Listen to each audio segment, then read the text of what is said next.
Hello students, gate গ্র্যাজুয়েটের নতুন একটি ভিডিওতে তোমাদের সকলকে জানাই স্বাগত। আমি সুমনা মণ্ডল। আজ আমি তোমাদের সঙ্গে আলোচনা করব Bardhaman university education major first semester যাদের এডুকেশন আছে তাদের এসিসিতে যে পেপারটা আছে সেই পেপারের ইম্পর্টেন্ট কিছু কোয়েশ্চেন নিয়ে, যেগুলি তোমাদের পরীক্ষায় আসার সম্ভাবনা প্রবল। এবার এই যে এসএসসি পেপারটা, তোমাদের এসএসসি পেপারে কেমন কোয়েশ্চেন আসবে? এসএসসি পেপারটা তোমাদের পরীক্ষায় হবে টোটাল 50 মার্কসের, এবং তার মধ্যে 40 হচ্ছে তোমাদের রিটেন এক্সাম বা থিওরি এক্সাম, তোমরা সেটা জানোই। তো এখান থেকে তোমাদের শর্ট কোয়েশ্চেন অর্থাৎ 2 নম্বরের আসবে 5টা কোয়েশ্চেন, এখানে 5 নম্বরের আসবে 2টো কোয়েশ্চেন, এবং যেটা আসবে 10 নম্বরে আসবে 2টো কোয়েশ্চেন, টোটাল 40 নম্বরে পরীক্ষা। তো তোমাদের এখানে যে শর্ট কোয়েশ্চেনগুলো আসতে পারে সেই শর্ট কোয়েশ্চেনগুলো সম্পর্কে একটু দেখা যাক। শর্ট কোয়েশ্চেনের মধ্যে প্রথমেই যেটা বলবো সেটা হচ্ছে শিক্ষাক্ষেত্রে কম্পিউটারের দুটি প্রয়োজনীয়তা আলোচনা করো। তোমরা জানো যে তোমাদের এই পেপারটাই হচ্ছে কম্পিউটার অ্যাপ্লিকেশন ইন এডুকেশন।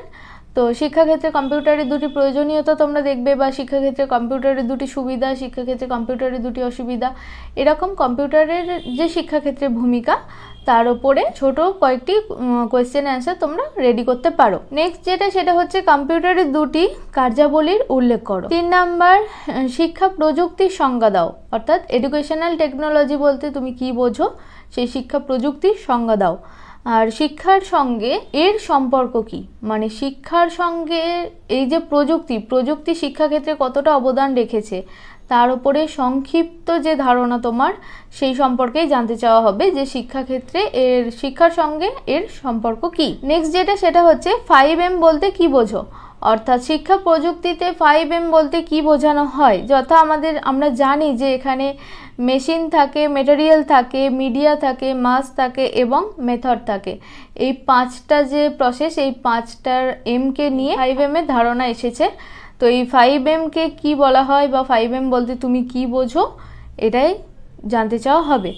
এবং নেক্সট যে কোয়েশ্চেন সেটা হচ্ছে হার্ডওয়্যার ও সফটওয়্যার বলতে কি বোঝো। এর পাশাপাশি তোমরা করে রাখতে পারো কয়েকটি সফটওয়্যারের নাম। এরপরে বিভিন্ন ফুল ফর্ম থেকে তোমাদের একটি শর্ট কোয়েশ্চেন আসতে পারে, যেমন আমি তোমাদের এবারে দেব সেটা হচ্ছে OHPর ফুল ফর্ম কি। নেক্সট যেটা সেটা হচ্ছে আইসিটি বলতে কি বোঝো। এরপর যেটা শর্ট কোয়েশ্চেনে ইম্পর্টেন্ট সেটা হচ্ছে MS ওয়ার্ডের দুটি কাজ উল্লেখ করো। নেক্সট হচ্ছে ম্যাসিভ ওপেন অনলাইন কোর্সের সংজ্ঞা দাও, অর্থাৎ ম্যাসিভ ওপেন অনলাইন কোর্স বলতে কি বোঝো। জ্ঞানকোষের শিক্ষাক্ষেত্রে প্রয়োজনীয়তা উল্লেখ করো। লার্নিং এর দুটি অসুবিধা লেখো, এবং শিক্ষায় স্পোকেন টিউটোরিয়ালের দুটি বৈশিষ্ট্য উল্লেখ করো। তোমাদের এই যে আমি 10টা বা 12টা শর্ট কোয়েশ্চেন বললাম, এই শর্ট কোয়েশ্চেনগুলি তোমরা দেখে যেতে পারো। এখান থেকে 5টা শর্ট কোয়েশ্চেন তোমাদের করতে হবে। এবার তোমাদের যেটা আলোচনা করব সেটা হচ্ছে ব্রড কোয়েশ্চেন, যেখানে আমাদের 5 নাম্বার এবং 10 নম্বরে আমি বলেছি যে 5 নম্বরে 2টো আসতে পারে, 10 নম্বরে 2টো আসবে। তো 5 নম্বরের এবং 10 নম্বরে আমি একসাথেই বলবো, সেটা তোমাদের পাটেও আসতে পারে এবং সেটা তোমাদের একেবারেও একটা আসতে পারে। 5 এবং 10-এর মধ্যে তোমাদের অর থাকে অনেকগুলোই, সেখানে তোমাদের লিখতে হয় 2টো, তোমরা 2টো অ্যাটেম্প করলেই হয় সেখানে।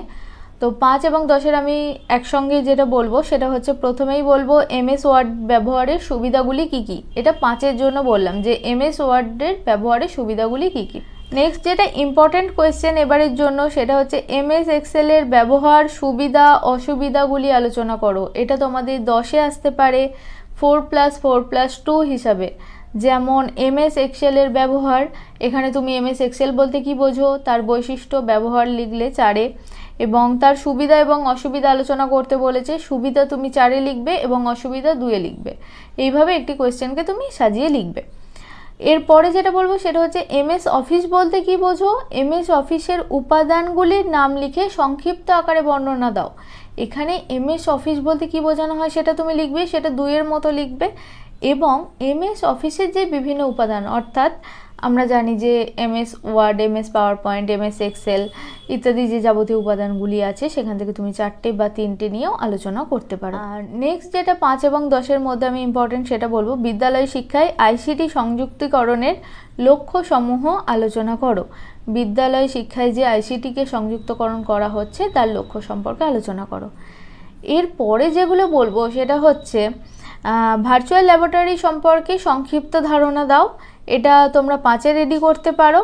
আর যেটা সেটা হচ্ছে তোমাদের যে ইউনিট 3 এবং ইউনিট 4 থেকে বিভিন্ন টপিক আছে, যেমন হচ্ছে স্পোকেন টিউটোরিয়ালস, জ্ঞান কোষ, জ্ঞান দর্শন, জ্ঞান বাণী, সাক্ষাৎ পোর্টাল, ই জ্ঞান কোষ, ভার্চুয়াল ল্যাবরেটরি, হ্যাপটিক টেকনোলজি।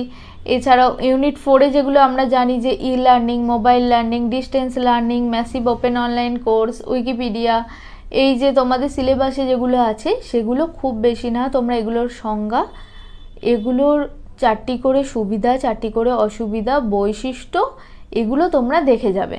এখান থেকেও তোমাদের অনেকটা কোয়েশ্চেন আসবে এবং তোমরা আশা করি খুবই উপকৃত হবে। এর আগের ভিডিওতে আমরা এডুকেশন মেজর পেপারে 2, 5 এবং 10 মার্কসের যে ইম্পর্টেন্ট কোয়েশ্চেনগুলো আসতে পারে সেগুলো সম্পর্কে আলোচনা করেছি। তোমরা যারা দেখোনি তারা চ্যানেলটি ভিজিট করে সেই ভিডিওগুলি দেখে নিতে পারো। এসএসসি পেপারে যে কোয়েশ্চেনগুলো আলোচনা করলাম সেই কোয়েশ্চেনগুলোও যদি তোমরা পিডিএফ আকারে পেতে চাও তাহলে তোমরা আমাদের সঙ্গে কন্ট্যাক্ট করতে পারো। তোমরা ডেসক্রিপশানে যাবে এবং সহজেই সেখান থেকে তোমরা আমাদের হোয়াটসঅ্যাপ গ্রুপে জয়েন হয়ে যাবে এবং সেখানে তোমরা এই পিডিএফগুলি পেয়ে যাবে। এবং তোমরা যারা মনে করছো যে তোমরা নোটস পারচেস করবে, আমাদের সঙ্গে কন্ট্যাক্ট করতে পারো, সেটা এসএসসি পেপার হোক বা এডুকেশন মেজর পেপারের হোক। আজকের এই ভিডিওটি এতটাই। দেখা হচ্ছে খুব তাড়াতাড়ি নতুন একটি ভিডিওতে। তোমরা নিজেদের মতো করে পড়াশোনা শুরু করো, খুব তাড়াতাড়ি তোমাদের পরীক্ষা, এবং খুব মন দিয়ে কোয়েশ্চেনগুলোর অ্যান্সার তোমরা নিজেরা রেডি করো এবং ভালো করে প্রিপারেশন নাও। দেখা হচ্ছে খুব তাড়াতাড়ি নতুন একটি ভিডিওতে। Thank you.